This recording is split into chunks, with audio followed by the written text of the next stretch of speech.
بلا مقدمات، شنو سر حب العراقيين خالد جاسم؟ لان خالد يحبكم، هذه مقدمات. اذا الانسان يحبك اكيد بتحبه، والعراقي ان شاء الله ما شاف مني الا كل خير.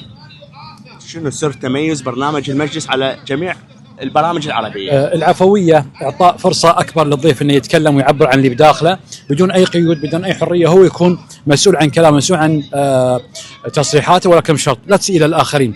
عندما تسيء الى الاخرين لازم توقف في هذا الحد. منو اللي عجبك ببطوله كاس العرب؟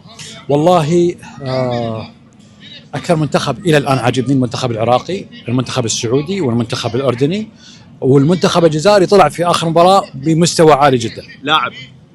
لاعب ما اقدر احكي. هواي وايد اي والله.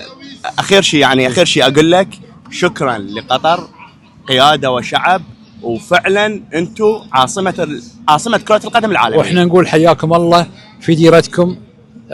احنا ضيوفكم، انتم اصحاب الدار. شكرا. الله يحييك. شكرا.